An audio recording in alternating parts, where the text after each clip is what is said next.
Alors, bienvenue aux soirées conspi, tartelettes et autres choses étranges, en compagnie de Marie-Ève et de Rémi. Bonne soirée à tous. Bonsoir Marie-Ève. Salut Rémi, ça va? Ça va très bien, et toi? Ben, toujours, surtout cette semaine. Ah oui, hein, il se passe plein de nouvelles choses, dis-moi.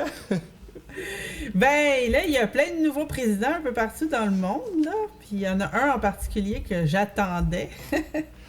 Ah, est-ce que par hasard, ça serait pas celui de l'Argentine? Ah, tu dois lire mes pensées. Ben écoute, j'ai vu vaguement, j'en ai entendu parler vaguement, et puis c'est sûr que ça serait bien le fun si tu pouvais... Sais-tu son nom? Je sais même pas son nom. Oui, son nom, c'est Javier Milei. Je sais pas si je le prononce comme il faut, là. Javier Milei. Ouais, en français, ça serait Xavier. On peut l'appeler Xavier, c'est plus facile. Écoute, juste de feeling comme ça, Marie, moi, c'est drôle, mais j'ai l'impression qu'on en parle beaucoup en mal. Puis, mais j'ai pas, comme je te dis, j'ai pas fouillé quoi que ce soit. Donc, mais j'ai comme juste de base, on dirait qu'on en parle un petit peu en mal. On le dit que c'est un. Il a l'air à faire peur, un peu comme Trump, un extrémiste de droite, radical. Puis, si je me trompe pas, c'est un ancien footballeur. Quelque chose du genre. C'est un économiste de profession. Il a au moins 20 ans d'expérience, je pense, comme économiste pour des grosses firmes, même comme conseiller au gouvernement, conseiller à plusieurs choses. Là. Je ne sais pas tous les détails exactement par cœur, là, mais de profession, il est économiste. Puis, ben, il est un peu rockstar, tu sais. Ok, c'est ça son côté qui fait peur, en fait. Ouais, ben c'est la grosse affaire en Argentine. Tu sais, je parlais avec une fille qui habite là-bas. Puis elle trouvait ça bien drôle que j'étais au courant du phénomène Javier. Parce que là-bas, il est comme une rockstar. Les gens en ont plein leur chapeau de tout ce qui se passe, surtout au niveau économique. Par exemple, j'ai envoyé là-bas 120 $. Ça fait quelques mois, là. Je pense que c'était 22 000 pesos pour 120 $ canadiens. Tu vois le truc? Ben, c'est ça. Eux autres, ça fait combien de fois que qu'il y a une dévalorisation complète de leur monnaie? Ça fait au moins 2 fois en pas grand temps, là, mais moins que 20 ans, en fait. Ouais, ben c'est pire que ça parce que ça va super vite. Puis, tu sais, maintenant, j'ai regardé la valeur de mon 120 $ canadien. Puis, ça donnait quelque chose comme 30 000 pesos en l'espace de 2 mois, je pense. Puis, le problème, c'est que leur plus gros billet de banque, c'est 100 pesos. Fait que là, pour promener de l'argent, ils doivent se promener avec des valises, des caisses, des affaires comme ça. Ben oui, puis tu peux acheter quoi, mettons, avec 30 000 pesos? Je dirais, ça coûte combien un pain là-bas? Tu sais, je sais pas. Ben, c'est le prix américain ou à peu près des choses. Fait que eux, ce qu'ils font, c'est qu'ils ont le dollar bleu, qui est un dollar de valeur américain, qui est supposément illégal, mais dévalorisé en tout cas. Puis ils ont un autre dollar qui est... C'est compliqué, ils ont comme trois devises, là. Puis le troisième dollar, c'est comme... c'est le dollar qui est un faux dollar par le gouvernement pour montrer aux touristes que tout va bien, puis c'est un mensonge, en fait. Donc, il faut pour aller chercher des dollars bleus, il faut aller dans les appartements cachés, puis là, il y a un petit bureau de change quelque part, puis là, il faut changer l'argent. OK. C'est toute une affaire, tu sais. Fait que lui, Javier, il arrive là, puis il dit, là, ça va faire. Là, on fait plus ça, lui, c'est un économiste. Mais là, lui, il a été élu démocratiquement, là, dans le sens qu'on peut... les gens ont voté dans une urne, là, puis... Ouais, ben en Argentine, tu as un système de vote qui est en 2 phases. Donc, la première phase, il y avait plusieurs candidats, là, je me souviens plus, je pense qu'il y en avait 4 ou 5. Puis là, c'est la première phase. À moins qu'il y ait un certain nombre de votes minimum, là, il n'y aurait pas besoin de deuxième tour. Mais dans ce cas-ci, puisque les votes étaient comme tout séparés en 5 personnes différentes, donc là, il y avait un deuxième tour d'élection qui était entre Javier El Peluca, c'est son surnom, la perruque. Puis... El Peluca ou Peruca? El Peluca. El Peluca, ben oui. Ok, c'est drôle. La perruque. C'est ça, les cheveux. Fait que... donc lui, c'est ça, il y avait lui puis un autre. Là, je me souviens plus du nom de l'autre, mais l'autre, c'était ce qu'il appelle la caste politique, là. Puis Javier, il dit toujours des choses comme ça. Il parle beaucoup de la caste politique. Puis ça, moi, je peux faire beaucoup de parallèles, en tout cas, avec ce qu'on voit au Canada, même au Québec. C'est que, pour lui, il dit, la caste politique sont des parasites inutiles qui n'ont jamais travaillé. Puis là, il dit, je suis ici pour les foutre dehors. Fait que... OK, ben là... ouais, ben, j'ai vu une petite vidéo sur X, l'ancien Twitter, là.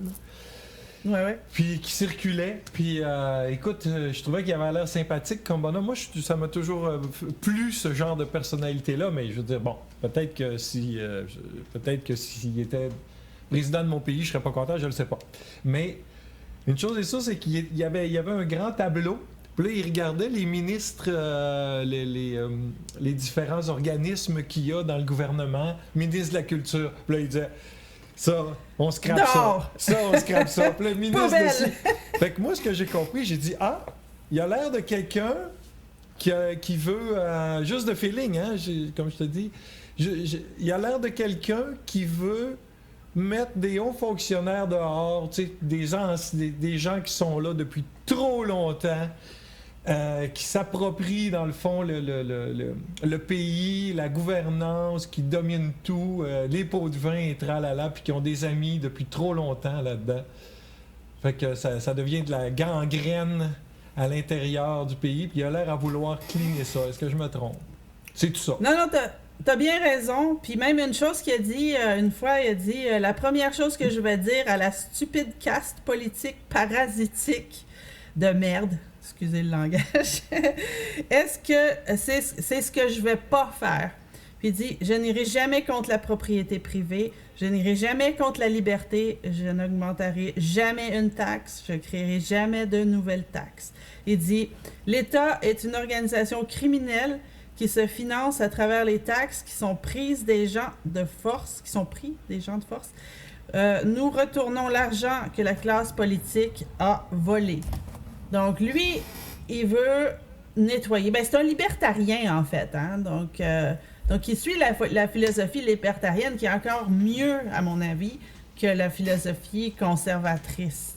Parce qu'il y a beaucoup plus de liberté. T'es moins pris avec un espèce de dogme. C'est vraiment la liberté de l'humain. Donc, c'est un bon présage que ce monsieur-là, de ce que tu me présentes, moi, je voterais pour lui, là, à date, là. Quelqu'un qui décide de vouloir cleaner tout ça, why not? Fait que les gens ont voté pour lui, tu me dis que c'est un comptable, c'est ça? C'est un économiste. Un économiste, fait qu'il doit avoir des plans pour peut-être sortir, oui, il doit promettre une sortie du désastre que vivent... l'Argentine depuis les dernières années. Oui, bien là, dernièrement, il annonçait qu'il voulait complètement faire sauter, au sens figuré évidemment, la Banque centrale d'Argentine, parce que c'est la cause de la dévaluation de leur argent. Puis je pense que, je suis pas à 100% là-dessus, mais je pense qu'il voulait ramener la valeur du dollar américain, ou peut-être juste utiliser la devise américaine, point. En Argentine. Mais je peux te dire si tu veux, que ça t'intéresse, j'ai pris quelques notes des choses sur lesquelles il a gagné ses élections, en tout cas. Donc, il est contre l'avortement parce qu'il dit que c'est anti-vie. De la même façon qu'il est anti-euthanasie. Parce que pour lui, c'est des politiques qui sont anti-vie. Mais il dit qu'il laisserait quand même le peuple faire un référendum et choisir, c'est le peuple argentin qui décide s'ils veulent l'avortement ou pas. C'est pas lui. Mais lui, lui-même... OK. Ben, à ce moment-là, c'est son opinion personnelle, mais il veut pas l'imposer aux gens. C'est ça. Mais lui, ce qu'il dit, c'est que quand on a une politique d'avortement, ça active les mécanismes du marché. Ça, c'est un économiste, donc, qui parle du marché comme ça. Ça active les mécanismes du marché ou d'un marché de trafic ou de vente d'organes de bébés avortés. Donc, puis ça, c'est quelque chose qui est quand même connu aux États-Unis, les organisations qui sont supposément pro-famille. En fait, c'est des vendeurs d'organes de bébés avortés. Donc, pour lui, c'est quelque chose qui... comme en Chine, en fait. Hein, voilà. Ben, comme aux États-Unis aussi, là, les Planned Parenthood, ils vendent les organes à des compagnies au plus haut offrant. Là. Ah, donc, ouais. Mais en Chine, ils vont plus loin que ça encore. Là. Le Parti communiste... Tu connais les pratiquants de Falun Dafa, Marie? Ah oui. C'est ça, tu sais c'est quoi le Falun Dafa? Les pratiquants de Falun Dafa en Chine, je sais qu'ils se font, entre autres, quand ils se font mettre en prison, je ne sais pas s'ils les arrêtent pour cette raison-là, mais il y en a qui se font prendre leurs organes pour les vendre sur le marché, là. Fait que tu sais, ça a l'air... Puis toi, tu es en train de me dire que ça se fait avec des bébés aux États-Unis, puis... les avortés, les bébés avortés, si tu vas... tu peux le voir sur des vidéos, des gens qui sont rentrés incognito avec caméra cachée, ils se font passer pour quelqu'un qui achète des organes, et puis là, il y a le prix de chaque partie du bébé qui était avorté, ça se vend, il y a un marché pour ça. Donc, lui, il dit, les avortements comme ça active ce marché-là, puis on veut pas ça, on veut s'éloigner de ce genre de choses-là. Puis les autres points de ce monsieur-là que tu as commencé à lire? Oui. Donc, lui, il dit qu'il veut un gouvernement minimal basé sur les principes de vie, liberté, propriété et marché libre. Il dit qu'il est influencé économiquement par l'école autrichienne. Puis il admire les politiques de Carlos Menem. Il est complètement indifférent au mariage homosexuel. Pour lui, ça n'a aucune importance. Il est pour la privatisation de l'hôpital et de l'école. Et lui, ce qu'il dit, c'est pour l'école, au lieu de payer des écoles, payer les professeurs, payer les choses, on donne un certain montant aux parents et eux vont choisir l'école où ils veulent envoyer leurs enfants. Donc, au lieu de payer les écoles, subventionner, mettre des politiques dans les écoles comme on a par exemple ici, on donne l'argent directement aux parents, puis le parent a assez d'argent pour se payer une école de son choix. Ensuite, il est contre la vaccination forcée. Ça fait du bien d'entendre ça. Ça fait du bien d'entendre ça, oui. Ça fait du bien. Puis il est pour la légalisation des drogues et de la prostitution. Bon, ça se débat. Je suis pas sûre que je suis complètement d'accord avec ça, mais en même temps, ça donne rien de l'interdire. Parce que... c'est pire, en fait. Ouais, c'est ça, hein. Il voudrait mettre des restrictions d'immigration pour les criminels, ceux qui ont un dossier criminel. Il est contre l'IMF et les syndicats. Il n'aime pas les syndicats du tout. Donc, il est pro-Ukraine, mais lui, ce qu'il prône, c'est le dialogue entre la Russie et l'Ukraine plutôt qu'une guerre. Il ne croit pas au changement climatique. Oh! Il veut démolir le ministère des Femmes, du Genre et de la Diversité parce qu'il dit que c'est du post-marxisme qui est fait pour détruire les familles et utilisé pour promouvoir les transgenres et les déguisés. Ensuite, si on veut parler un peu des choses, parce que là, on a dit plein de choses positives, à mon avis, mais il y a aussi des choses un petit peu moins positives. Je pense que pour balancer l'idée, c'est qu'il faudrait aussi en parler. Qu'est-ce que tu en penses? Ben oui, je peux. Si tu penses que tout était positif de ce que tu viens de lire, vas-y, continue, oui. Ben, dans mon opinion, c'est quand même assez positif. Mais bon, il y a des choses moins positives. C'est classé selon toi, là. Selon moi. Oui, mais c'est correct, c'est ton classement. C'est ma tartelette. C'est exactement. Donc, il s'est fait vacciner parce qu'il rentrait au Congrès puis il devait voyager. Mais, sauf que, la petite twist, c'est qu'il a quand même choisi le Sinopharm BIBP Parce que c'est un vaccin qui est basé sur un virus désactivé plutôt que les technologies bizarroïdes qui ont injecté à tout le monde. D'ARN messager, ouais, en fait, c'est comme les vaccins ont toujours été faits avant qu'ils deviennent, avant la nouvelle technologie d'ARN messager. C'est ça.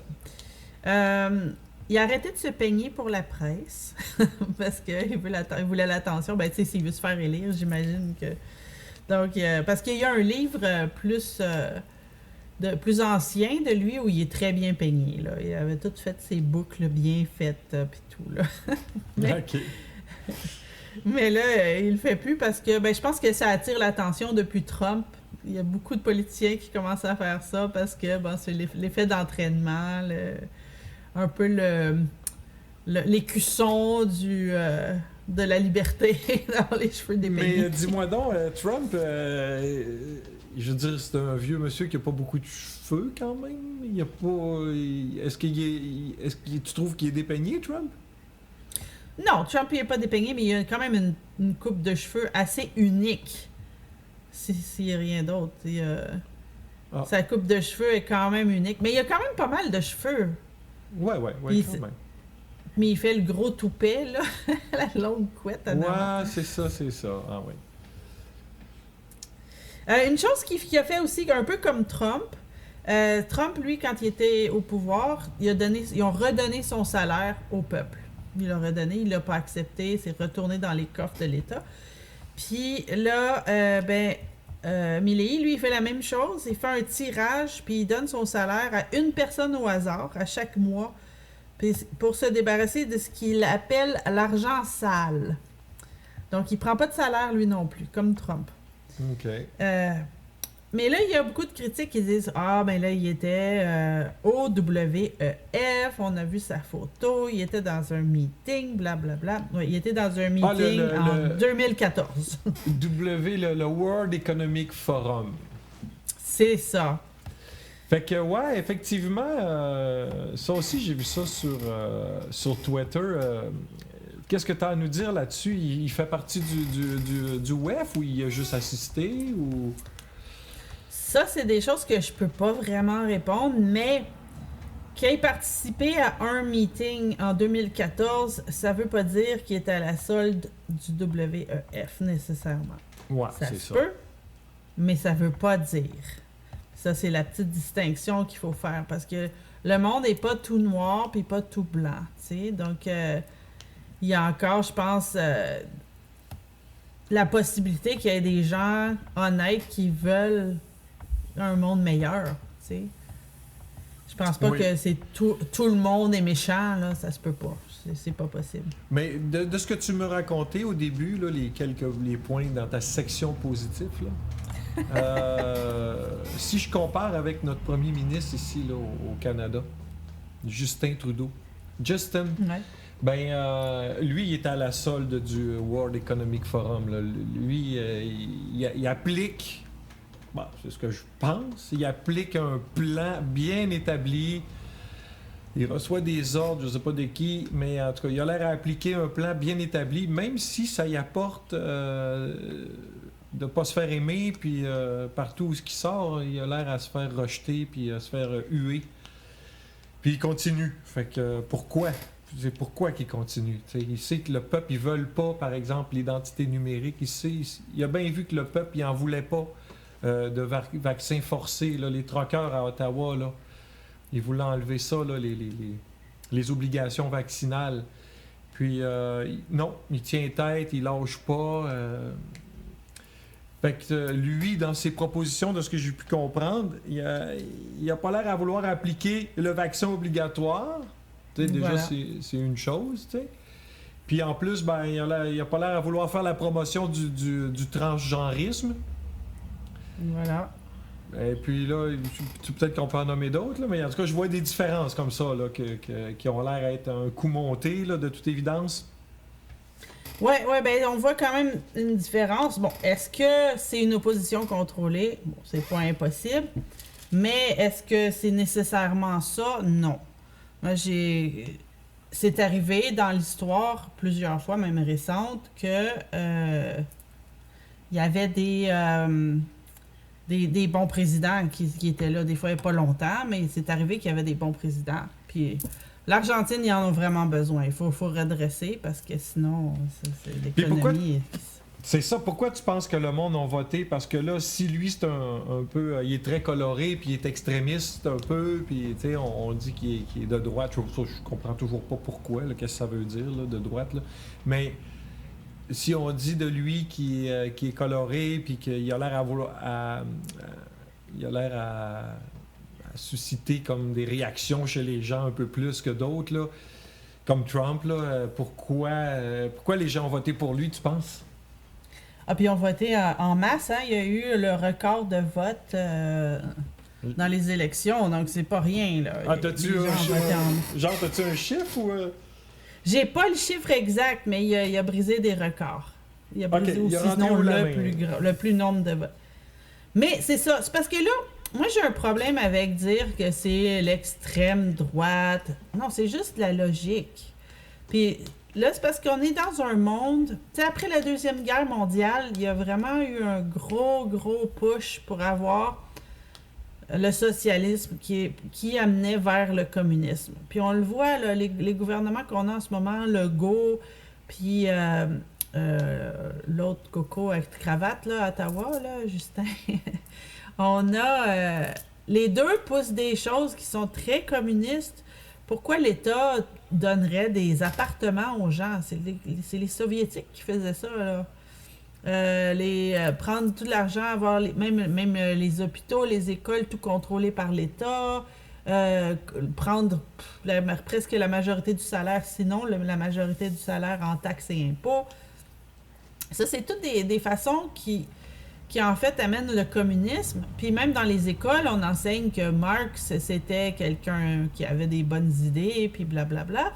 Mais en fait, quand on regarde le communisme, c'est en fait du féodalisme caché, où on a une petite caste de personnes qui ont tout, que tout leur appartient, puis les autres sont tous égaux avec rien.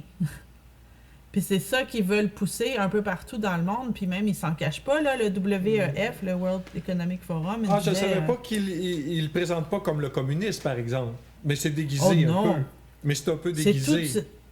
Oui, bien, il n'y a pas de façon de vendre ça sans le déguiser, parce que le monde n'en voudrait pas. Mais tu sais, ils nous promettent qu'on n'aura plus rien puis qu'on sera heureux, là, comme dans le communisme, en fait. Exactement, c'est ça. Puis, exactement. Ils parlent d'un salaire universel, là, tu sais... Fait que là, on te donne un peu d'argent, on t'as rien, on te dit où aller rester, on te dit quoi faire, puis voilà, on contrôle ta vie, en fait, ton identité. Gars, t'as vu en Europe, je sais pas si t'es au courant de la nouvelle, c'est hier, je pense, il y a eu un vote au Parlement européen sur l'identité numérique. Puis ça a passé. Ah oui. C'est très décevant, là, ça veut dire que ils vont inclure comme les comptes bancaires avec ton statut vaccinal, avec ton permis de conduire, avec ton passeport, avec en fait tout ce qui te concerne dans ta vie, là.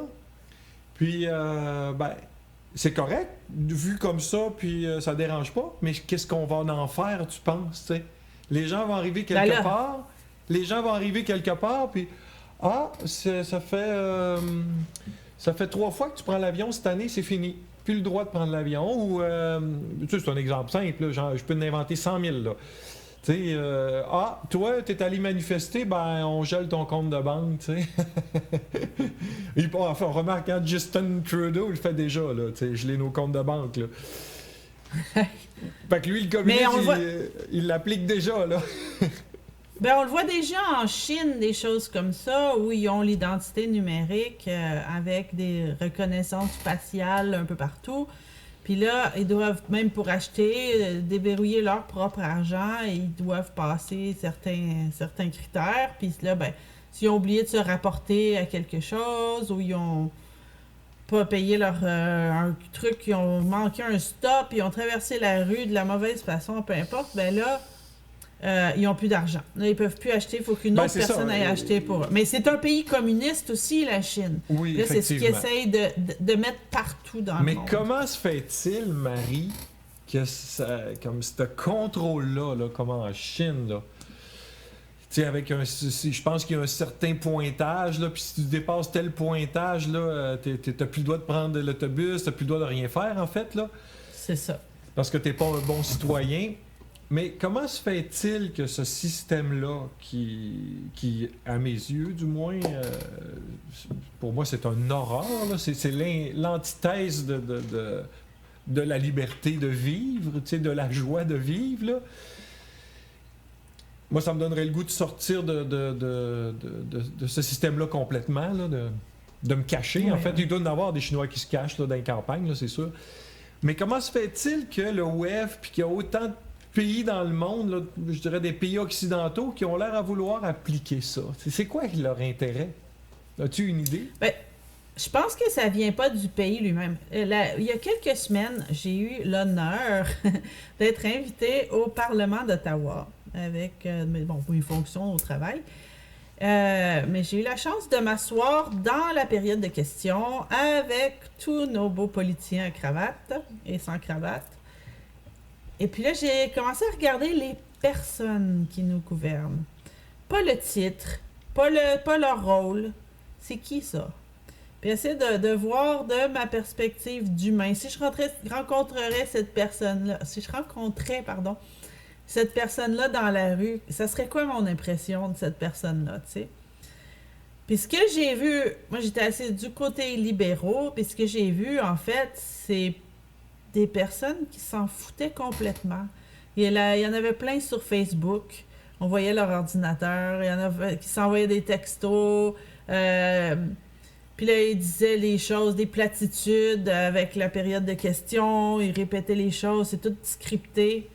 Puis le feeling que j'ai eu, c'est que c'est des personnes, en fait, qui sont manipulées, qui sont beaucoup... Je nommerai pas de nom, mais beaucoup d'eux que je trouvais qui avaient l'air pas très intelligents ou qui étaient là vraiment de façon égoïste parce qu'ils gagnaient un certain statut à être là, mais ils méritaient pas d'être là parce qu'ils respectent pas du tout ce que ça devrait être d'être élu à la tête d'un pays. Là. Ça devrait être un honneur, puis eux, j'ai pas cette impression-là du tout. Puis, tu vois que ils vont juste suivre le script. Il y avait comme pas de passion. On voyait la passion de l'autre côté, un petit peu du côté conservateur, qui voulait essayer de redresser des choses. Pas de tous, mais quelques-uns, j'ai pu voir ça. Mais du côté des libéraux, du côté des NDP, du côté du Parti québécois, c'était toute la même chose. C'était comme du script. Ben écoute, Marie, ça me surprend vraiment pas ce que tu racontes. Puis j'ai un mot pour décrire ces gens-là. Puis en fait, c'est un fléau dans nos sociétés. Peut-être pas planétaire, mais probablement, mais surtout occidentaux, là. Le conformisme. Puis depuis... Moi, j'étais à l'université, puis c'était déjà comme ça. Il y a 25 ans. Puis c'était comme ça probablement avant. Puis de plus en plus, on ne voulait pas des gens qui... la société, mais c'est tout le monde qui est comme ça en fait. On a voulu des conformistes. Parce que quand quelqu'un est conformiste, c'est facile à gérer parce que tu lui donnes un ordre, il le fait. Puis il se conforme, tu sais. Fait que toi, ben, en tant que leader, c'est super, là, tu sais. Mais ça peut paraître super. Mais je veux dire, à un moment donné, le conformisme, c'est qu'on a des imbéciles là, qui sont les élites, qui ont les grands postes, qui sont par exemple en politique, qui se retrouvent après ça hauts fonctionnaires, qui se retrouvent juges, qui se retrouvent un peu partout dans la gestion de nos pays. Puis, fait que là, si c'est tous des conformistes qui osent même pas prendre une décision par eux-mêmes, qui ont jamais ou à peu près jamais fait l'effort parce que eux, on leur a toujours dit quoi faire, comment le faire, on les a pris, on les a mis là parce qu'ils étaient conformistes. Fait qu'ils sont super conformistes. Fait qu'avec des conformistes, tu fais quoi? Ben, la société a mort à un moment donné parce que personne réfléchit. Personne n'est capable de remettre en question les lois qui étaient là avant ou les décisions mauvaises qui ont été faites pour les changer, puis les amener vers d'autres choses parce qu'ils sont même pas capables d'y réfléchir. Ils n'ont jamais pratiqué ça, la réflexion. Fait que là, on est pris dans une société comme ça, là, de conformistes. Puis je trouve que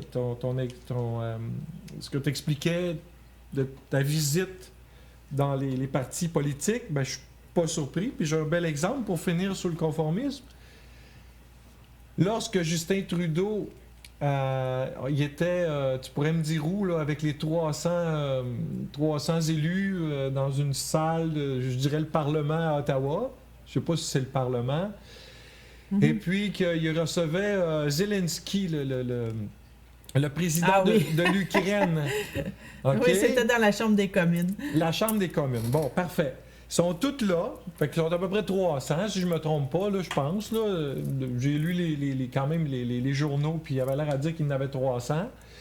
Mais là, lui, il fait venir un monsieur qui est un ex-SS de la Deuxième Guerre mondiale, là, en Ukraine, là, pour le féliciter parce que, à cause que Zelensky est là. Puis, tout le monde se lève debout puis applaudit. Un ex-SS. Tu sais, je veux dire, c'est un peu terrible, là, quand même, de faire ça. Parce que c'est ridicule. Ben là, ça va blesser des gens. Je veux dire, c'est pas bienvenu. Je veux dire, le gars, il peut être bien correct aujourd'hui, on le sait pas. On le sait pas, mais ça passe pas bien. Ça, c'est sûr et certain. T'sais. Il peut avoir participé à des guerres d'extermination en Pologne, whatever. Tu sais, je veux dire, ça paraît pas bien, là. T'sais. Puis ils font ça, les gens se lèvent, puis ils osent dire après. Là, ils ont demandé à Justin Trudeau qu'il s'excuse. Bon, je pense qu'il a fini par s'excuser, mais je pense pas que ça y tentait. Mais les 300 autres qui se sont levés debout et qui ont applaudi, là, je veux dire, entre toi et moi, là, je veux dire, c'est quoi si c'est pas du conformisme? Eux autres, ce qu'ils ont fait, ils savent pas ils se défendent en disant qu'ils savent pas c'est qui. Ouais, mais tu te lèves pas et t'applaudis pas si tu sais pas c'est qui, selon moi. T'es obligé. Oui. Toi, t'applaudis parce que les autres applaudissent, c'est ça que tu es en train de me dire. Fait que eux, dans le fond, sont en train de nous dire que eux, ce qu'ils appliquent dans la vie, dans leur poste de leader, hein, de notre pays, là, c'était tous des élus quand même qui sont là, ben dans leur poste, avec très gros salaire, eux, ils se lèvent debout sans savoir ce qu'ils font, puis ils le font. Puis ils sont en train de nous dire qu'ils savent pas ce qu'ils font, mais ils le font. Ils le font parce que les autres le font. Ah ben, wow, c'est ça nos leaders, là. Fait que c'est jusque-là que ça va, le conformisme. Fait que c'est un peu épeurant, là. Moi, j'aime ça des gens... Oui, mais on le voit... Ouais, des gens qui savent penser. Oui, c'est ça. Oui, j'aime les gens qui savent penser, qui réfléchissent, qui remettent en question les choses, puis au moins qui peuvent se poser la question. Si ça a du bon sens, ça a du bon sens. On n'est pas obligé de rejeter tout. Non, si c'est correct, c'est correct. Tu sais, le réchauffement climatique, par exemple. Moi, je vais aller voir un peu, je vais aller lire un peu, puis je regarde, puis si ça a du bon sens, ça a du bon sens, pas de problème. Ben oui, il y a eu un réchauffement climatique, c'est vrai qu'il y en a eu un en passant, si tu regardes le courbe. Mais je veux dire, l'urgence climatique, ça n'a pas de bon sens. Si tu lis un petit peu, puis tu fouilles un peu, tu t'en rends compte, tu dis, ben non, on n'a rien qui démontre qu'effectivement, il y a une urgence, parce que le climat, il bouge tout le temps. On appelle ça des variations climatiques, puis ça a toujours varié, puis ça va toujours varier, tu sais. Fait que là, tu dis, bon, ben OK, il n'y a pas d'urgence, là. Fait que tu sais, c'est ça qui... Ça, c'est pas du conformisme de faire ça. Oui, c'est ça qu'il faut faire plus, mais il y a beaucoup de paresse intellectuelle. Puis ça date pas d'hier, ça fait quand même un bon moment que c'est comme ça. Puis c'est aussi ancré depuis, je dirais, dans les années 1800 au moins, où il y a eu beaucoup de répression de l'intelligence, de suppression d'intelligence, où, par exemple, les gens qui pensaient autrement ou qui savaient, par exemple, la vraie histoire, on reviendra dessus, ils se faisaient mettre en asile psychiatrique. Ils prenaient les enfants, les orphelins, puis les envoyaient ailleurs. Puis il y a eu beaucoup, ça a commencé comme ça, puis pour être capable de survivre, ben là, tu n'avais comme pas le choix de te conformer. Le problème avec ça, c'est que on arrive avec un monde où on est un peu dans le... Je sais pas si tu as lu le livre, ça s'appelle « Le principe de Peter ». Puis c'est... Je ne l'ai pas lu, mais tu m'en as glissé un mot déjà. Vas-y. Ouais, c'est un bon livre que je te suggère. Ce qu'il raconte, c'est que tout le monde, tous les gens, surtout particulièrement conformistes vont atteindre leur plus haut niveau d'incompétence dans la vie. Donc, tout le monde, tu sais, mettons, tu commences à travailler dans un restaurant, t'es bon à ton travail, t'es promu à gérant. T'es bon comme gérant, t'es promu dans la chaîne, quelque part dans le bureau. Puis là, t'es encore promu une autre fois, de gérant de district, quelque chose comme ça. Mais là, t'es pas bon à ta job. Mais là, ça fait tellement longtemps que t'es dans la même compagnie. Tu vas garder ta job, mais t'es pas bon à ta job, t'auras pas de promotion, tu vas rester là. T'as atteint le plus haut niveau de ton incompétence. Puis il y a beaucoup de choses comme ça dans la vie qui sont comme ça. Ben, les hauts fonctionnaires, voilà, qui sont là depuis très longtemps. C'est ce que je disais au début de ton monsieur en Argentine, que j'ai oublié le nom. Milei. Mais c'est ça, c'est que lui, il a l'air à vouloir cleaner la gangrène, mais moi, je pense que cette gangrène-là, ben, est ici aussi, là. T'as des hauts fonctionnaires qui sont là, moi, je pense qu'ils ont des très bons salaires, puis que je suis pas sûr que, ils ont atteint leur niveau d'incompétence. Fait que la différence entre l'Argentine et le Canada, c'est que l'Argentine était prête à faire ce changement-là parce que le peuple était prêt à faire ce changement-là. Parce que moi, je me souviens, pendant la COVID, en Argentine, ça parlait, puis ça jasait, puis ça gueulait, puis ça disait « Voyons, ça n'a pas d'allure ». Puis pas juste dans dans les plus basses, disons, sphères de la société. On parle à la télévision, on parle beaucoup d'humoristes, des chanteurs. Beaucoup de gens qui ont parlé contre les abus de pouvoir déjà à ce moment-là. On parle en 2020.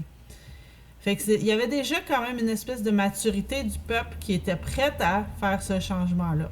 Au Canada, même si on a eu les camionneurs il y a 2 ans, qui était une expérience magnifique. Ah, oui. Dans le peuple est trop immature encore, je pense. Surtout dans l'est du pays. Non, mais il y a un autre facteur, c'est que on est bien. Tu sais, je veux dire, on est bien. La moyenne des gens sont confortables.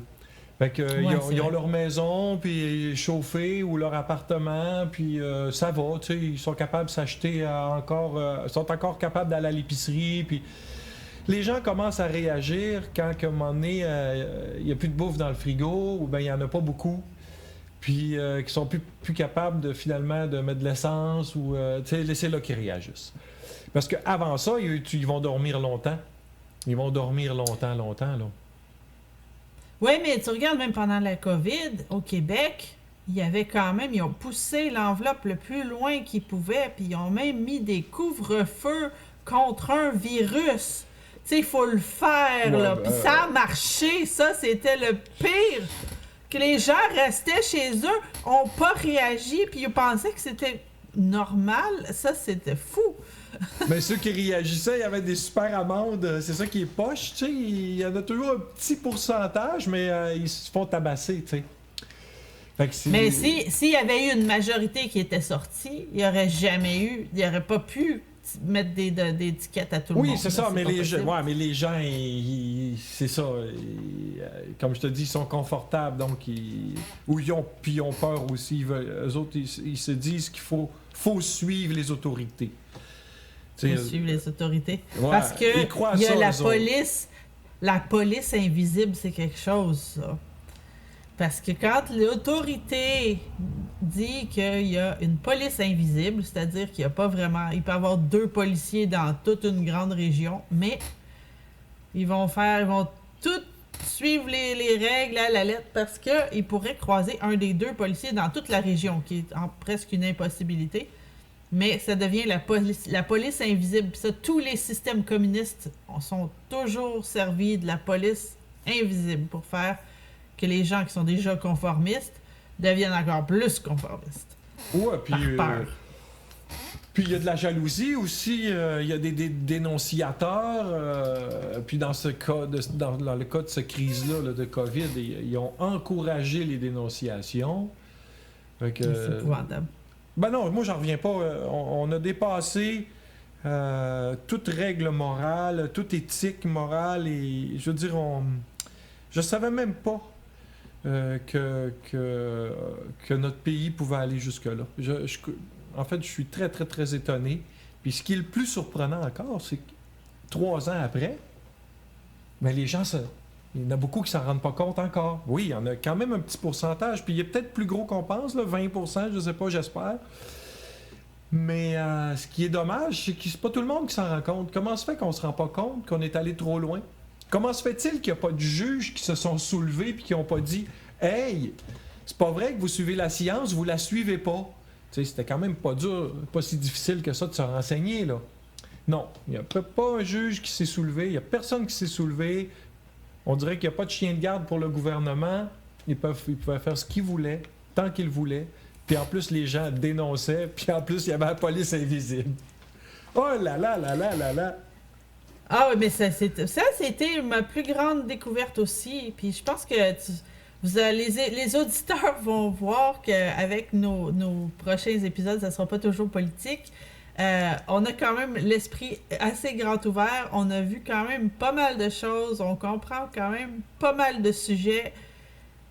Mais ça, pour moi, ça a été un éveil de voir la conformité aussi. Tu utilisais ce mot-là, je pense que je vais suivre. Parce que la conformité des gens, la loyauté envers leur téléviseur, c'était incroyable pour moi. C'est quelque chose qui m'a choquée. Dans le même coup, je me suis fait plein d'amis beaucoup plus alignés. J'ai rencontré, comme toi, Rémi, pendant ce temps-là. J'ai rencontré plein de gens réveillés. Il y a eu beaucoup de bons. Mais de voir l'extrême stupidité puis l'extrême conformisme à des choses extrêmement stupides, ça, c'était fou pour moi.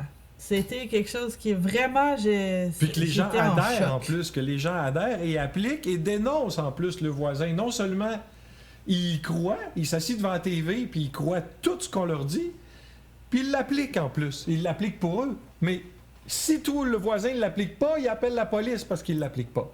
Fait que c'est allé très, très, très, très loin, là. Fait que moi, ça me dit... Marie, là, ça me dit que...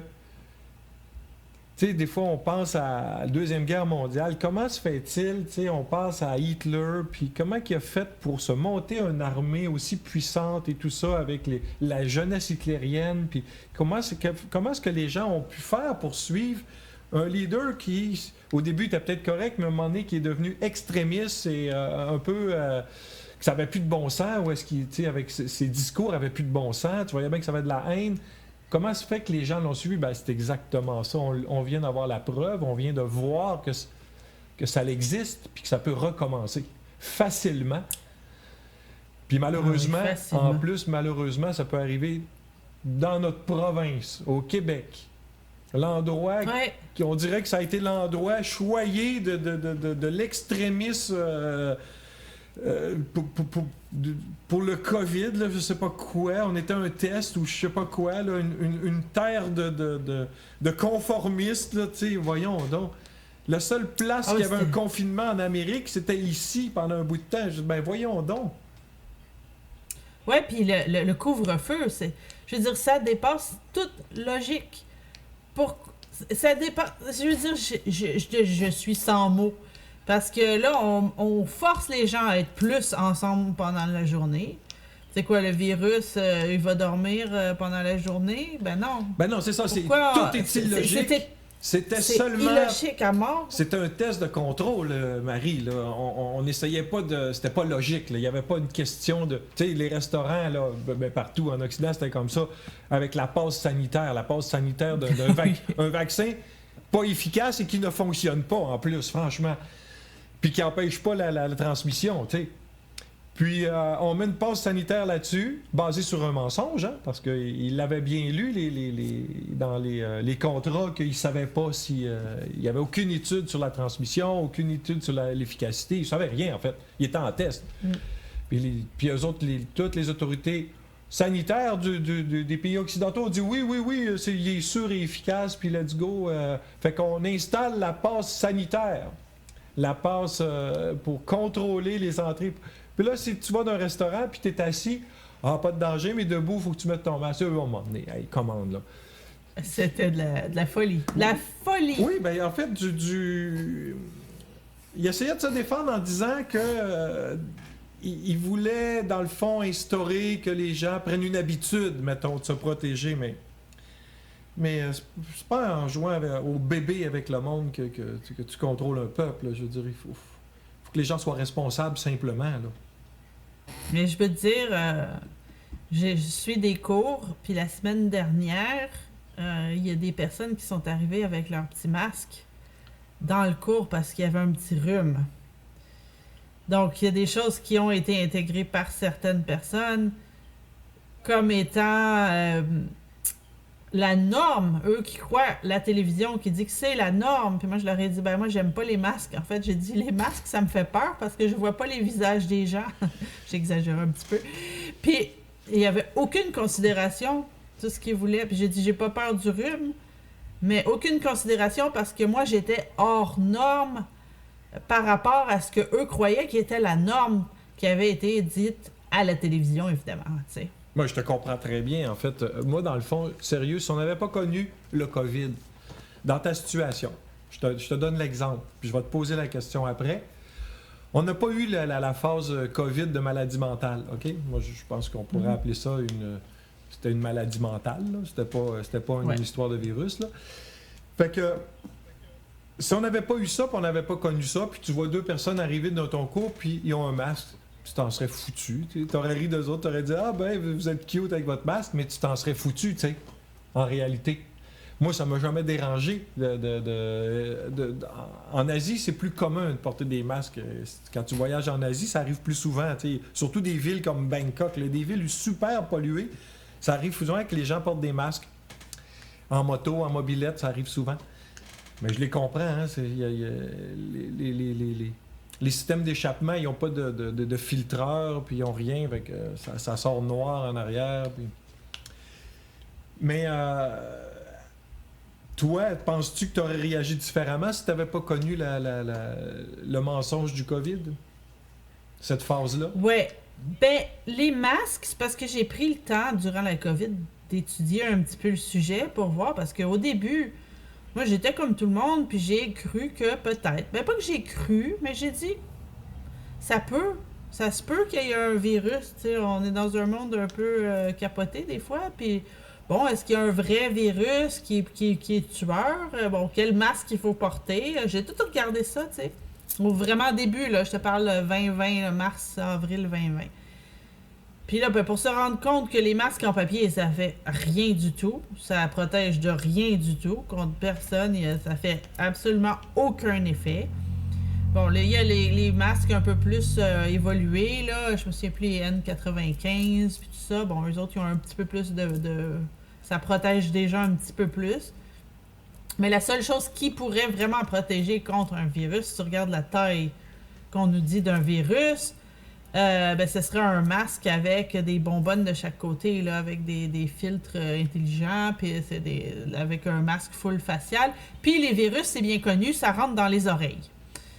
La majorité des rhumes sont transmis dans les oreilles. Donc, là, l'histoire des masques, ben là, c'est débile.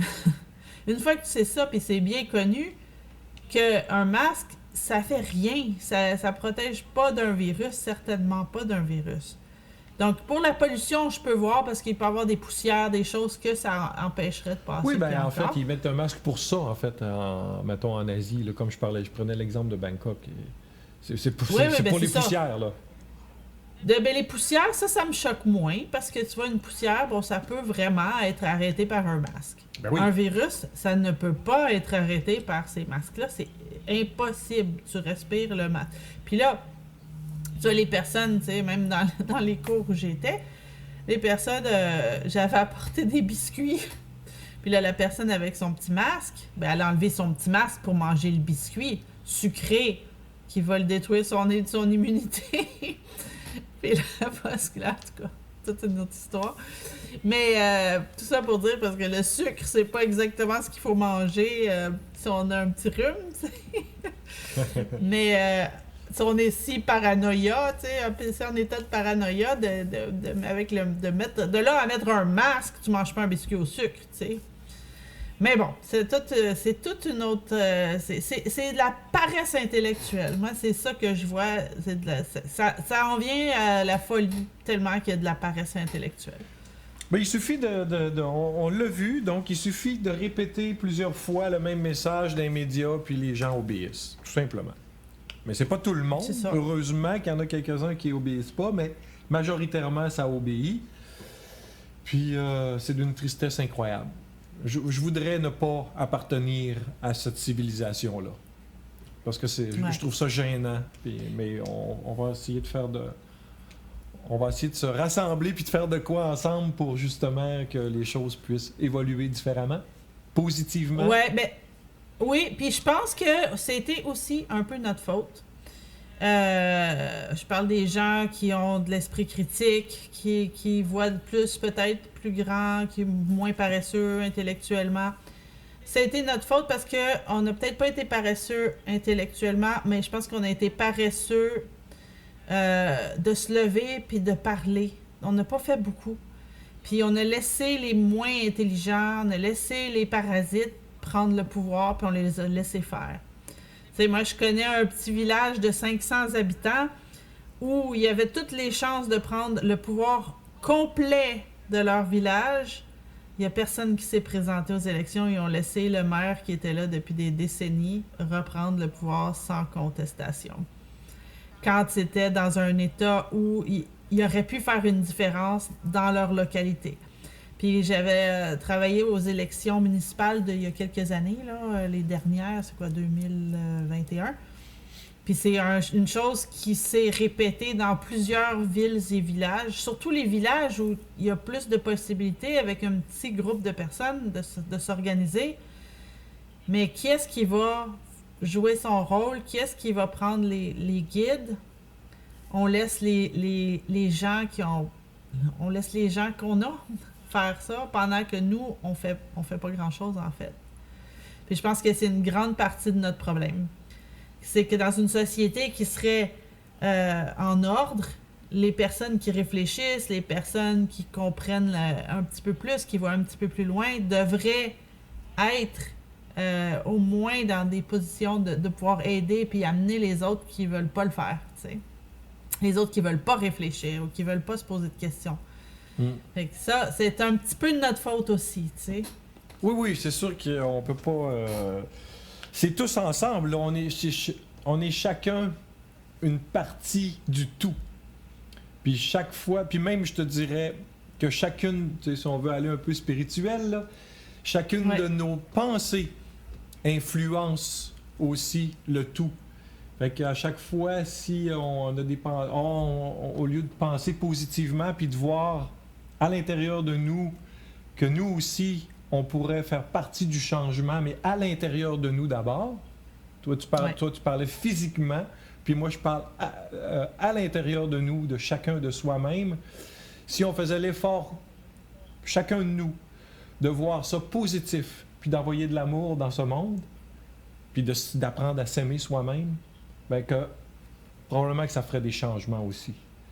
Oui, c'est la première chose. Tu as très raison là-dessus, parce que c'est quelque chose qu'on doit reprendre le contrôle de nos propres pensées, reprendre le contrôle de nos propres émotions, parce qu'on les a aussi laissées aller. Il y a eu beaucoup de lavage de cerveau avec la télévision dès l'enfance, dès l'âge des bébés. Puis ça, c'est quelque chose qu'on peut faire consciemment, puis on doit le faire même avant même de pouvoir faire des changements dans le monde. Comme tu dis, il faut faire le changement à l'intérieur. Je suis 100% d'accord avec toi.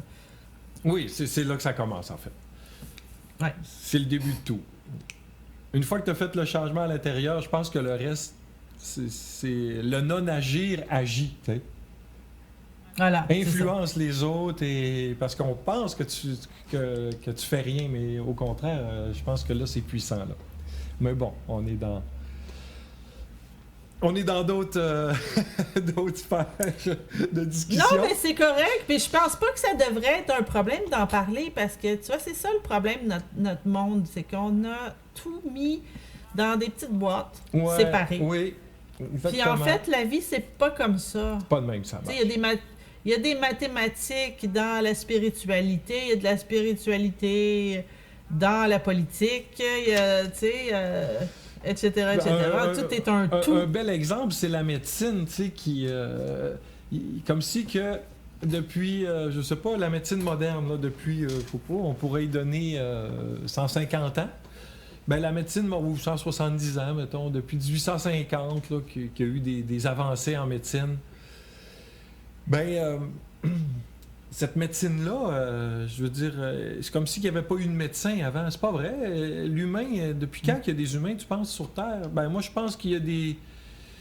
Tu sais, même si on croit pas trop les dates et tout ça, là, mais mettons Lucie, là, la plus vieille humaine là, qu'on a trouvée sur Terre, là, je pense qu'il y en a eu d'autres. Là. Elle a, je sais pas, 2-3 millions d'années, qu'importe. La date n'a pas vraiment d'importance. Mais on pense quand même qu'elle était une soigneuse traditionnelle, une médecin. Elle avait son petit sac d'épices, puis elle en avait comme plusieurs épices dans son petit sac. Puis c'était sûr, elle traînait son petit sac en cuir. Je veux dire, c'était sûrement pas pour mettre dans sa soupe, là. Je veux dire, non, ça ressemblait plus à être une soignante. Fait que, il y en a toujours eu des médecins. Puis là, la médecine qu'on a aujourd'hui, je veux dire, elle a appris à travers ces millénaires-là et ces millions d'années-là, de tous ces médecins-là.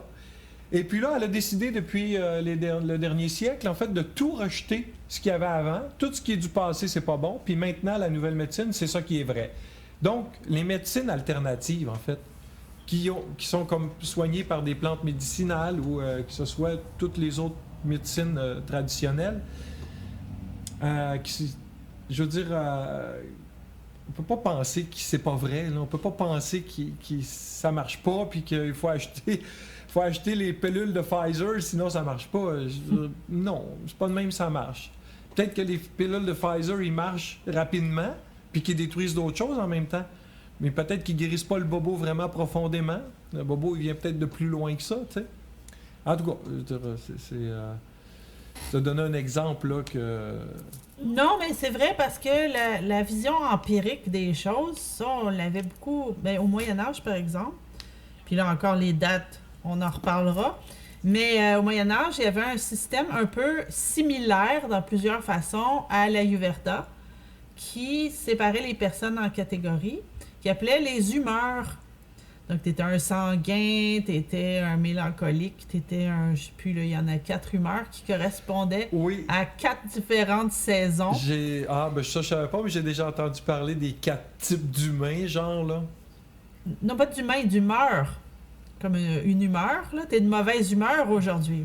Donc, l'humeur, c'était un type. Donc, si tu avais, par exemple, mangé trop de viande, par exemple, ça créait de la bile jaune, en opposé à de la bile noire, si tu mangeais d'autres choses, mais tu faisais de la bile. Donc, la bile jaune était créée par quelqu'un qui mangeait trop de viande, par exemple. Puis là, ça se peut que ça te causait d'être agressif, négatif, d'une façon comme ça, parce que tu as trop mangé de viande, par exemple. Fait que pour rétablir les humeurs, il y avait plusieurs façons, soit avec la diète ou les choses comme ça, ou là, c'est là qu'il y avait les fameuses saignées, où ils disaient, on va enlever un peu de sang pour pouvoir permettre au corps de se régénérer et de régénérer l'humeur correcte pour le corps pour éviter la maladie. Donc, c'était une vision qui, au lieu de regarder chaque petite maladie comme étant une chose, ils voyaient le corps en entier avec un état. Puis ils essayaient de corriger l'état. De la même façon que l'Ayurveda fait ça aussi. OK, oui, mais ça fait du sens de toute façon pour moi que tu sais, la maladie, elle apparaît... Elle apparaît pas spontanée, la maladie. Elle a une raison d'être qui est une conséquence qui peut être une chaîne d'événements, une chaîne de choses. Fait qu'à regarder puis d'essayer de soigner le petit bout de la chaîne, ça donne peut-être pas grand-chose, tu sais, finalement. C'est d'essayer de comprendre d'où ça vient, la racine de tout ça. Puis la racine, comme tu disais, ça peut être bien des choses, comme l'humeur, tu sais, whatever, là. Ben, l'humeur, c'est un état. Mais on peut le voir aussi que c'est relié. Si on regarde le langage, moi j'aime beaucoup regarder le langage, j'adore les langues parce qu'ils portent l'histoire. Puis dans le français, surtout le français québécois qui est ancien, on parle encore de mauvaise humeur. Tu arrêtes de te faire de la bile, comment c'était quoi? Je le digère pas ce qu'il m'a fait, des choses comme ça. Donc on voit le lien avec l'émotionnel. Écoute, je t'en lâche une exactement sur ce que tu me racontes, Marie. C'est tellement beau. L'émotionnel. Tu sais, toi, tu dis... comment tu as dit ça? Tu t'as donné 2 exemples, là. Tu te fais de la bile, puis je le digère pas, ce qu'il m'a fait. Moi, je le digère pas. Ben, moi, je t'en amène un autre. C'est de cœur. J'étais dans mon cœur. Le cœur associé à l'amour. Le cœur est associé toujours à des choses joyeuses, des choses honnêtes, d'amour. C'est jamais... c'est vrai, en fait. C'est pas... ça me fait... Tu sais, je veux dire... Puis on dirait que toutes les civilisations, le cœur... le cœur, c'est pas un organe qui pompe, là. Tu sais, la signification du cœur, c'est d'aimer, tu sais. Puis ça va... Ouais. Fait que là, c'est là que je te fais une petite anecdote. Je suis en train de lire un livre qui s'appelle « L'au-delà de l'eau ». Fait que c'est un monsieur qui s'appelle Jacques Collin. Fait que si jamais... Puis là, si ça te dérange pas, je te lis un tout petit couplet, là, c'est pas long, là. Vas-y. Mais ça parle de ça. Fait que c'est pour faire le lien avec... fait qu'il y a quelques années, il y a 2 neurophysiologistes américains, John et Béatrice Lacey, qui découvraient qu'il existait un réseau neuronal dans le cœur. OK? Il y avait presque autant de neurones dans le cœur que dans le subcortex cérébral. Bon. Oh, wow! Ouais, fait que là, tu dis, ben oui, OK, comment ça? Mais c'est pas les seuls, hein? On découvre plein... Finalement, on est en train de se rendre compte que le corps est pas mal plus complexe. Il est pas compartimenté comme on le pensait. Tu sais, il n'y a pas Didier Raoult qui travaille aussi sur les intestins puis les bactéries des intestins, puis qu'à un moment donné, c'est comme un autre cerveau, ça aussi, là, tu sais, qui contrôle... tu sais, je veux dire, si tu entretiens bien fait tes intestins, tu te rends compte que, oups, ça peut changer pas mal de choses dans ta vie, tu sais. Ah oui. Tu sais, fait que si t'es stressé, d'ailleurs, on est stressé, on coince des intestins, on cripse des intestins. On a les papillons dans le ventre. Exactement. Fait que je continue sur le cœur. Ceci signifiait qu'il y avait un petit cerveau dans le cœur qui pensait, mémorisait, réfléchissait et prenait des décisions en toute indépendance. De plus, le cœur émettait des signaux qui n'avaient jamais été enregistrés ni compris. Ces signaux électriques étaient une sorte de langage, un code que le cœur envoyait au cerveau. Ce dernier, en définitive, obéissait aux instructions provenant du cœur. Le cerveau ne commandait plus, mais c'est le cœur qui envoyait au système cérébral central ses instructions pour les répercuter à tout l'organisme. C'est pas magnifique, ça? C'est génial. Moi, je trouve ça absolument magnifique. Tu sais, je t'aime, puis le cœur, puis tu dessines un cœur, puis... Fait que ça a du sens, tu sais, on est dans un système beaucoup plus complexe. Il n'est pas compartimenté, puis la médecine n'est pas compartimentée non plus. Elle est super complexe. Mais la médecine... je te dirais, récente tendance à tout classer dans des compartiments. C'est très malheureux. Ils s'en vont pas dans une bonne direction, je pense. Mais ils sont bons pour visser des os. Ouais, ben c'est ça. Mais c'est ça qu'on a comme oublié, parce que là, par exemple, les plantes médicinales, il y en a beaucoup, puis ça, j'ai travaillé beaucoup avec ça, parce que j'ai eu ma fille qui a eu des blessures vaccinales là, en bébé. Fait que elle avait perdu l'audition à 100%, je l'ai ramenée, elle a maintenant 70% de son audition qui est revenue. Puis, en tout cas, elle faisait comme une espèce d'épilepsie ou je sais pas quoi, ça s'est arrêté, etc., etc. Mais tout ça avec des médecines naturelles parce que le corps médical avait aucune réponse. Puis, Donc, j'en ai appris beaucoup. Puis là, ce que je me suis rendu compte au fil des années, ma fille a maintenant 17 ans presque, c'est qu'au fil des années, j'ai appris que toutes les plantes, par contre, les plantes avaient comment t'appelles ça, des propriétés qui étaient beaucoup plus grandes. Synergique. Oui. C'est pas, tu sais, comme on prend par exemple une aspirine. Mais là, si tu veux de l'aspirine, ben tu peux prendre du plantain qui pousse dans ton driveway, là. Tu prends une petite plante de plantain, ça a de l'aspirine dedans, mais ça va aussi te détoxifier. Puis ça va aussi t'éliminer le goût de fumer la cigarette. Puis ça va aussi te nourrir parce qu'il y a des protéines, etc., etc. Puis il y a plein de choses comme ça dans une plante qu'on n'aurait pas dans l'aspirine.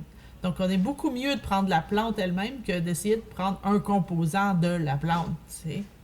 Oui. Sur beaucoup de cas, c'est beaucoup, beaucoup, beaucoup, beaucoup, beaucoup mieux. Oui, ben c'est ça. Puis tout est...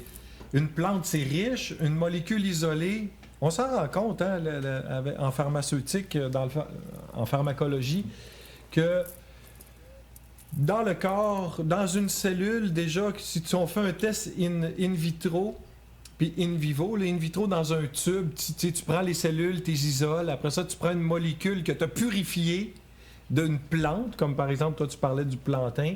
Tu vas chercher, bon, là, toi, tu parles de l'aspirine, bon, l'acide salicylique. Tu prends l'acide salicylique, puis tu la mets dans ton tube, puis tu regardes la réaction dans un tube, puis là, tu dis « Ah, super, non. » Mais la réalité est vraiment différente dans la vraie vie parce que ton corps est extrêmement complexe.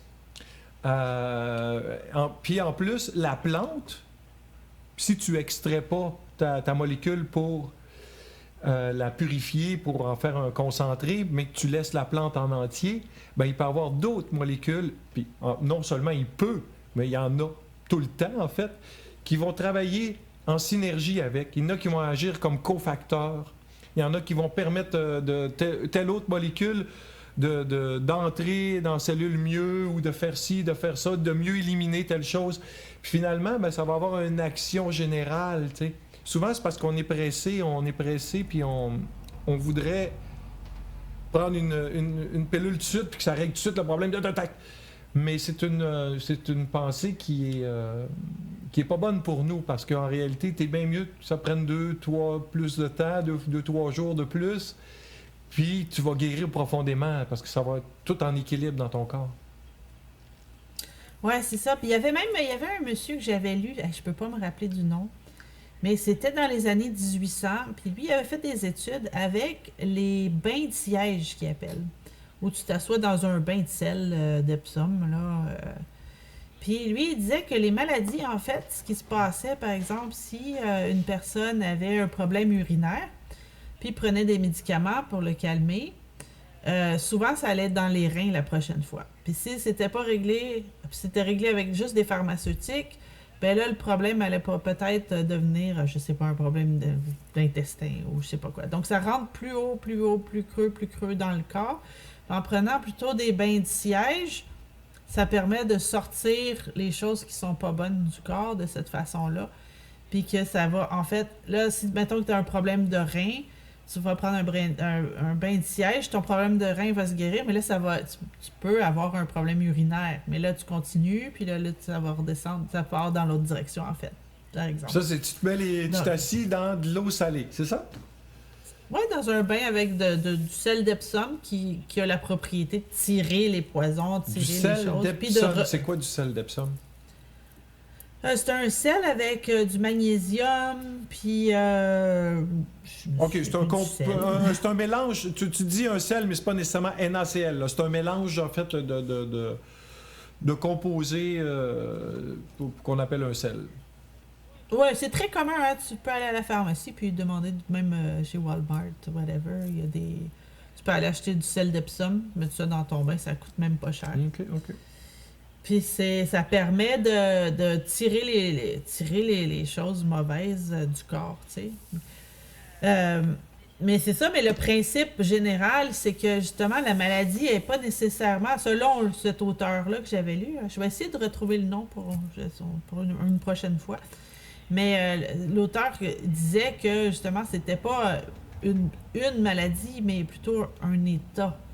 Donc, l'état se transforme en tirant les poisons du corps, peu importe, et ça sort, il faut le faire sortir, mais c'est pas en soignant avec quelque chose, une pilule pour masquer ou une pilule pour se sentir mieux qu'on va régler le problème. Ça peut faire même pire, plus de problèmes, finalement.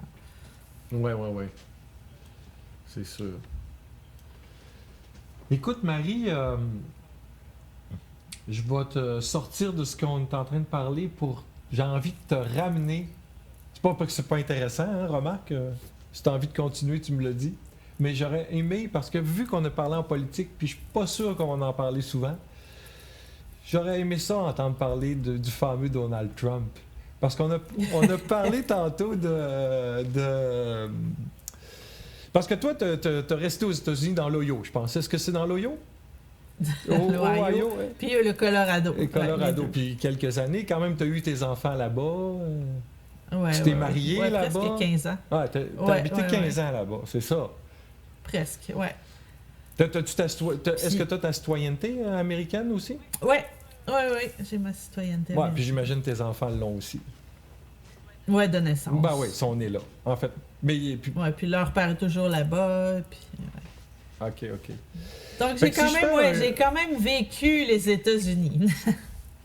Ouais, c'est ça. Fait que là, toi, t'as connu Donald Trump de là-bas, en fait. T'étais encore là. De là-bas, ouais. T'étais encore là. Lui, il a été élu en 2016, je pense. C'est ça, Puis, exactement. Moi, j'aurais aimé ça te connaître en 2016 parce que, tu sais, quand il a été élu, là, moi, j'ai rien écouté. Hein? J'ai jamais suivi la politique américaine. Puis, comme d'habitude, j'ai rien écouté tout ça, mais j'ai été tellement surpris de voir partout, c'était comme partout, tous les médias, partout. Parce que, tu sais, puis je suis pas quelqu'un qui lit le journal de Montréal ou whatever, mais partout, tous les titres, tous les jours, tout le temps, à un moment donné, pas le choix, je les voyais. Je les voyais passer. C'était toujours négatif. Toujours. Là, je me suis dit, mais qu'est-ce qui se passe?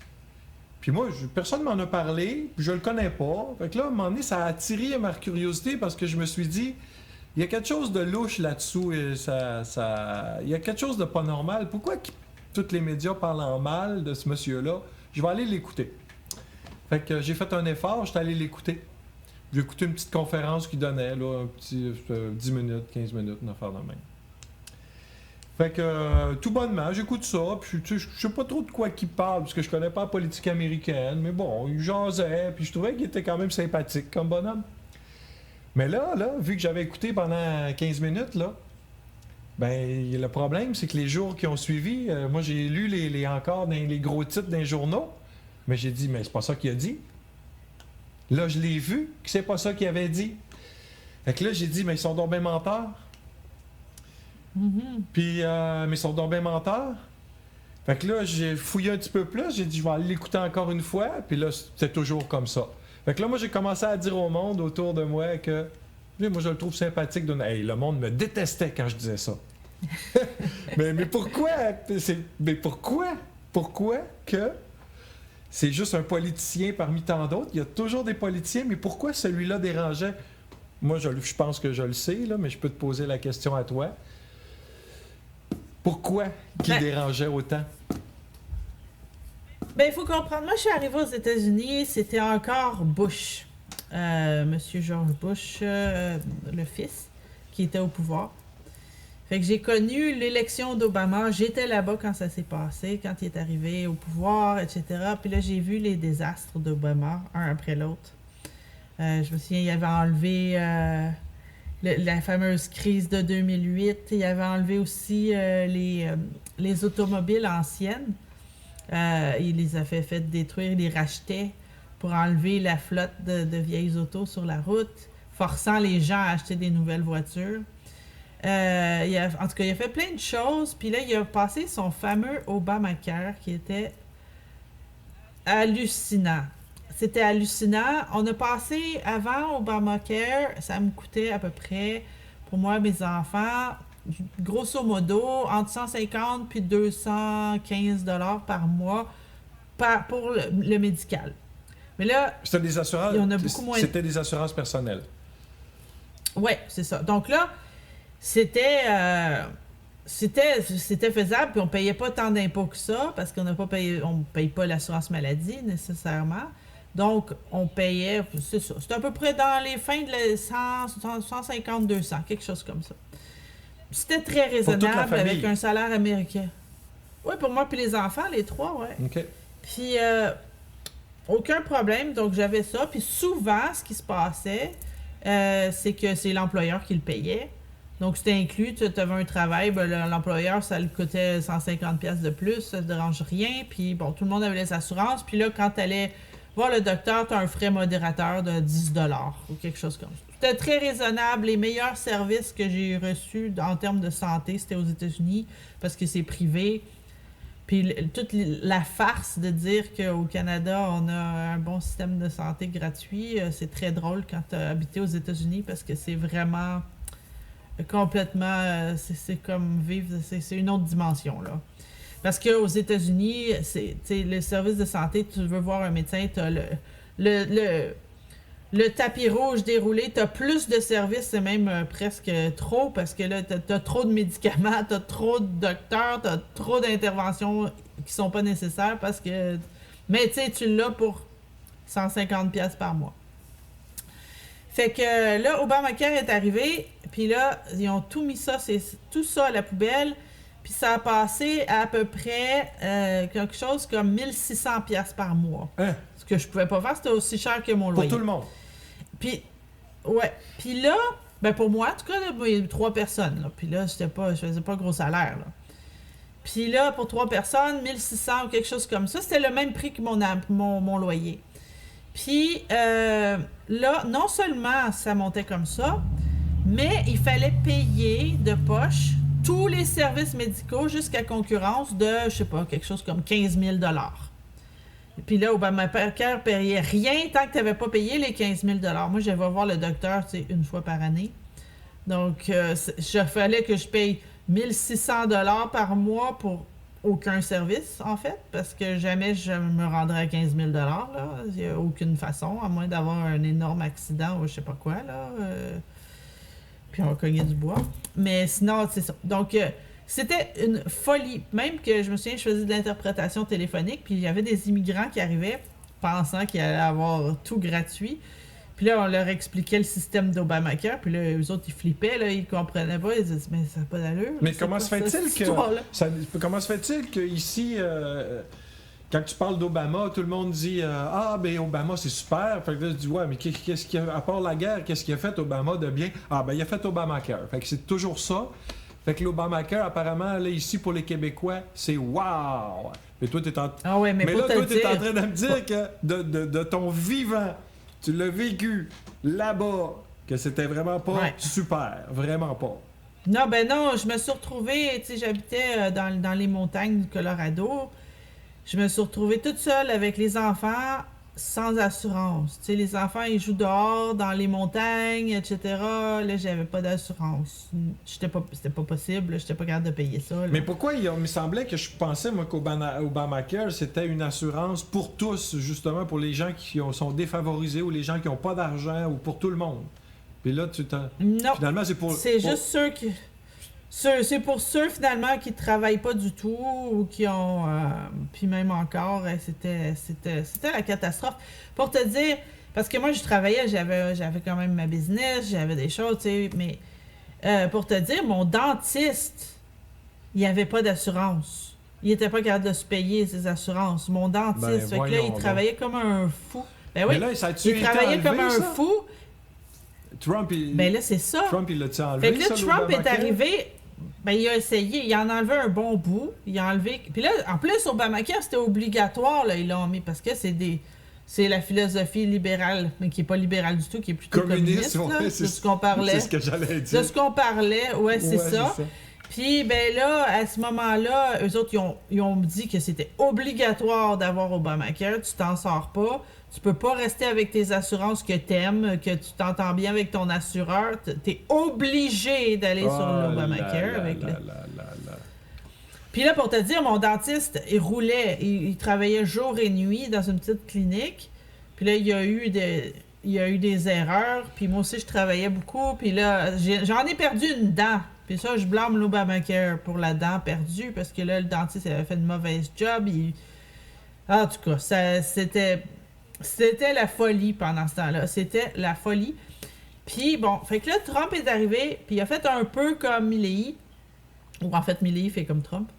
Puis il a dit, là, ça va faire, c'est de la folie cette affaire-là, c'est une caste. Ben, la même chose, hein, c'est une caste de politiciens qui sont là pour s'enrichir eux-mêmes.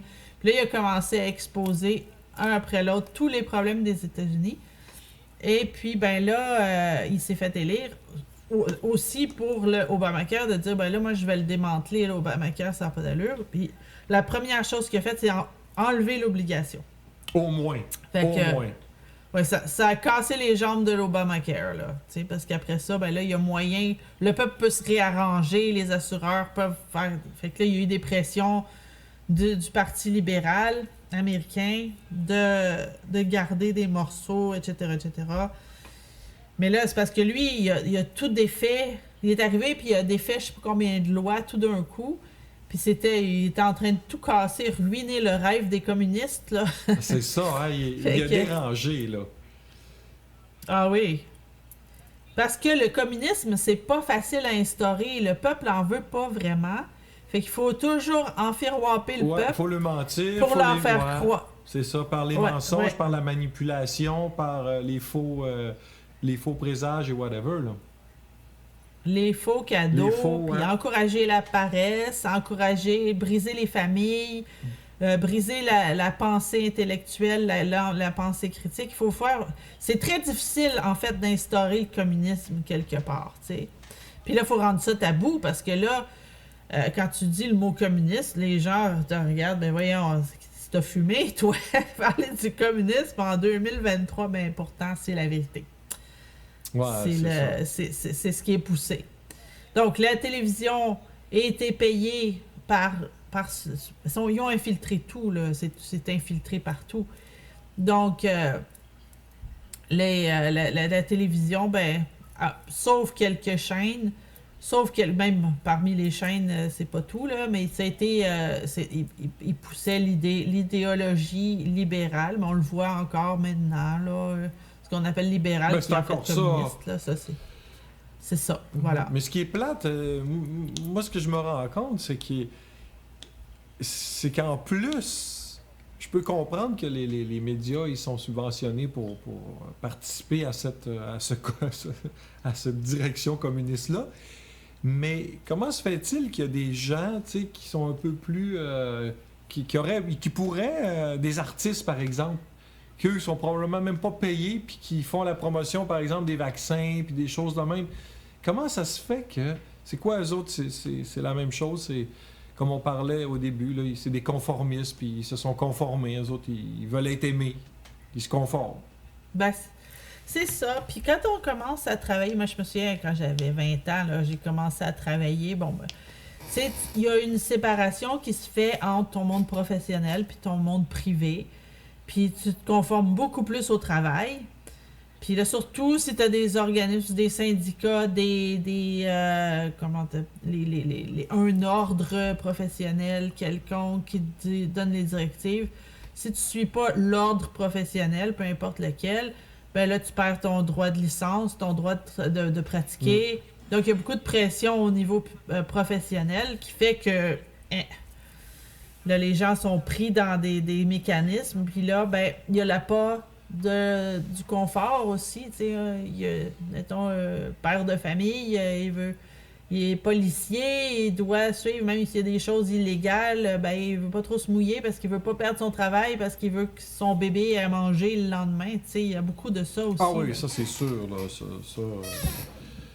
Ben, il y a de tout. En fait, il y a ceux qui réfléchissent pas. Il y a ceux qui ils vont à contre-cœur parce que, comme tu dis, il y a de la pression. Ils veulent pas perdre leur travail ou ou même les médecins, comme durant le COVID, les médecins qui se sont soulevés un peu dans les pays occidentaux, comme même ici au Québec ou ailleurs, ils se sont fait lapider là, sur la place publique là, par les médias. Puis, fait que c'est pas, personne n'est intéressé d'être le martyr, là, ça te tente pas, là, tu sais.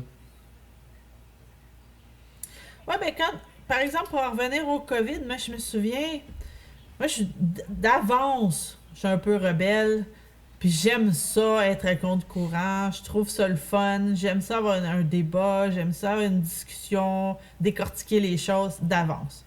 Mais je me suis retrouvée dans une situation où je me levais le matin, puis là, si je voulais aller dans le monde, même juste niaiserie, aller à l'épicerie, chercher une boîte de tomates, là, je me retrouvais dans le conflit intérieur de dire, bon, aujourd'hui, si je vais chercher ma boîte de tomates, je peux soit me conformer à quelque chose de complètement débile, c'est-à-dire de mettre un bout de tissu dans le visage qui valait absolument rien parce que c'était n'importe quoi, puis d'aller contre ma propre conscience. Puis, ou l'autre option, c'était de me battre. Mais ça tente-tu toujours de te battre à tous les jours, tu sais? Ben c'est ça, c'est que ça forçait à un dilemme interne à tous les jours qu'il fallait être extrêmement fort pour être capable de survivre ça psychologiquement. C'était une guerre psychologique. Puis ce qui est dommage, qui est triste et même choquant, c'est que c'est les gens qui faisaient la guerre psychologique à d'autres gens. C'était pas le gouvernement. Ben non, je le sais. C'était les citoyens qui ont décidé de jouer à la police, imagine-toi. Ben oui, puis là, des affaires absurdes, tu sais, fallait donner tes informations personnelles médicales à la personne à la station de gaz ou au petit adolescent boutonneux à l'entrée de l'épicerie, tu sais. Et te poser des questions, avez-vous eu de la fièvre, avez-vous eu de... Mais voyons donc, c'est quoi cette affaire-là, tu sais? Je le sais, écoute. On est allé trop loin, franchement. Ouais, c'était complètement fou. Mais c'est ça. Fait que ça, c'était une guerre psychologique. Fait que, pour en revenir à Trump, ben, c'est un peu ça qui s'est passé aussi avec Trump. C'est que là, ils ont utilisé tous les mécanismes possibles, et surtout les médias, pour que les gens comprennent pas ce qui se passe. À moins d'écouter Trump lui-même dans ses présentations, il en a fait beaucoup, parce que c'était la seule façon. À moins de l'écouter lui-même, ben là, c'était un paquet de mensonges. Puis là, si tu changeais de langue, ben là, oublie ça. Parce que là, au Québec, faut pas se mentir, il y a beaucoup de gens qui ne parlent pas l'anglais, ou très très peu, qui peuvent pas comprendre les nuances de la langue. Puis, ils se sont servis de ça, là. Même la semaine dernière, j'ai eu une intervention de quelqu'un qui m'a dit « Ah ben, Trump, c'était un fou! » Je dis « Pourquoi il était fou? » Ah ben là, il voulait mettre de l'eau de Javel dans les gens. Il voulait mettre de l'eau de Javel dans les gens. Ouais, ça, c'est les médias qui ont répété ça, en fait. Ben, c'est ça. Puis là, eux autres croient ça dur comme fer, là. En fait, ce que Trump a dit, je me souviens, je l'avais vu en Moi direct. aussi, je l'ai écouté. En fait, c'est exactement, t'as pris l'exemple de celle que la première, une des premiers que j'ai écouté de Trump, puis que j'ai vu que dans les médias, le lendemain, il avait tourné la chose à l'envers. Puis moi, je suis pas bilingue, là. Ben, je me considère bilingue, mais je suis pas bilingue de naissance, là. Fait que, tu sais, je veux dire, j'ai des difficultés quand même dans les subtilités de la langue, là. Mais j'avais quand même très bien compris qu'il parlait dans le sens qu'il aimerait bien ça, trouver quelque chose pour nettoyer l'intérieur du corps, tu sais. Il parlait pas, il n'a jamais dit aux gens d'aller prendre un produit chimique, tu sais. Fait que c'est ça, les médias, mais ils se sont abreuvés de ces paroles, les ont transformées. Et ils ont mis ça dans... Ce qui est plate, c'est que personne n'a vérifié, ou très peu, j'imagine, parce que si tu vérifiais, c'était facile de voir que c'était pas vrai, là, quand même. Ah oui, c'était très facile de voir. Puis moi, ben, ce qui est arrivé, c'est que je suis partie des États-Unis. Trump était déjà élu.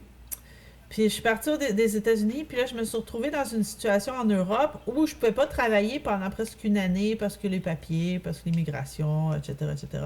Donc, j'ai eu énormément de temps. Puis, ça m'a permis de vraiment bien étudier la question. Parce que moi, quand Trump a été élu, en fait, j'avais pas voté. Parce que je n'étais pas encore tout à fait citoyenne américaine.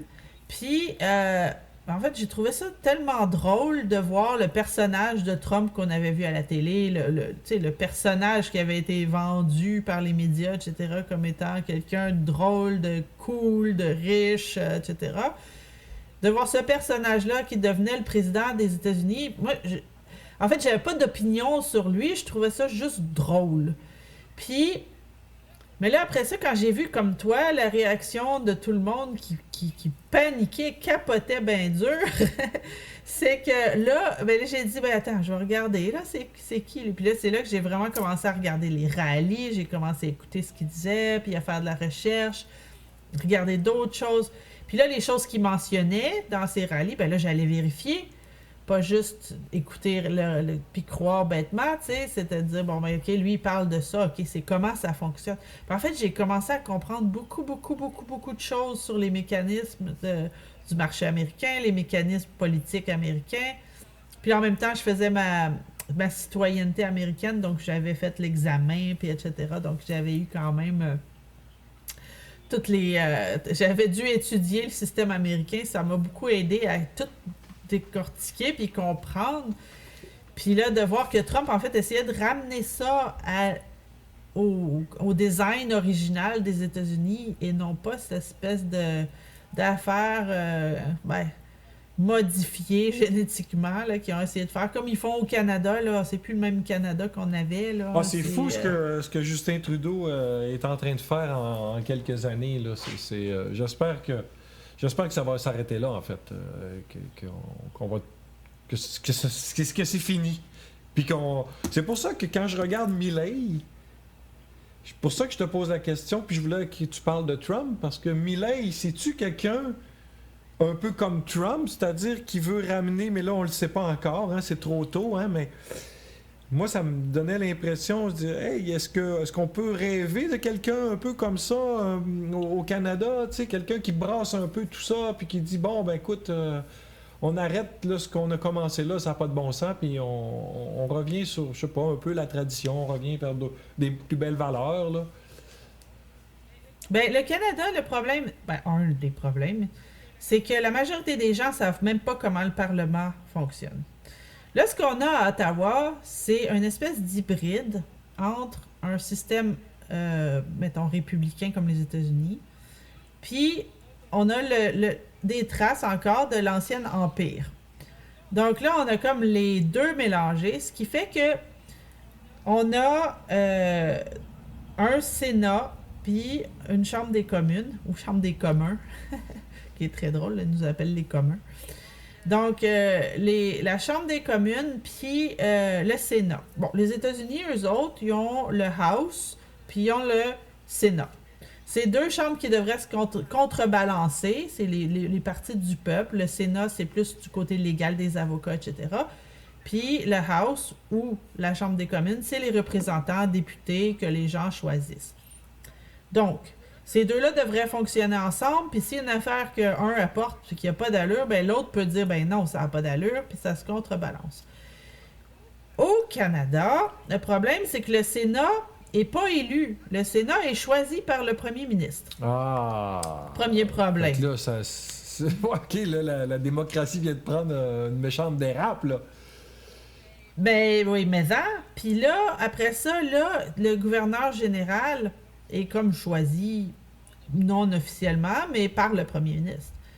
Puis là, t'as le cabinet qui est autour du premier ministre, comme aux États-Unis, bon, autour du président. Le président choisit son cabinet. Bon, le premier ministre ici choisit aussi son cabinet. Donc là, on se retrouve dans une situation où le premier ministre au Canada, il contrôle tout, aussitôt qu'il est élu. Le premier ministre n'est pas élu par le peuple. Aux États-Unis, le président est élu par le peuple. Ici, c'est élu par la Chambre des communes. Donc, tu as 338 personnes qui sont là, qui vont décider que c'est Justin Trudeau. Là, on a un autre problème, puis ça, je l'ai illustré à l'école, parce que là, ce qui se passe, c'est que tu as des partis qui sont ensemble. Donc, tu as des fausses oppositions. Donc, tu as les libéraux qui marchent, qui sont en minorité, hein, by the way, dans la Chambre des communes. Mais ils fonctionnent main dans la main avec le Parti québécois et avec les NDP, ou le NPD en français. Donc, ils fonctionnent les trois ensemble. Donc, on l'a illustré, j'avais fait un petit débat dans la classe avec mes étudiants. Puis, on a séparé la classe avec des partis à peu près dans les mêmes proportions. J'ai mis les meilleurs de classe qui étaient conservateurs, mais des premiers de classe, là. Puis, ils avaient tout préparé. Ils ont travaillé fort là-dessus. Il y avait des bons points, l'esprit critique, etc.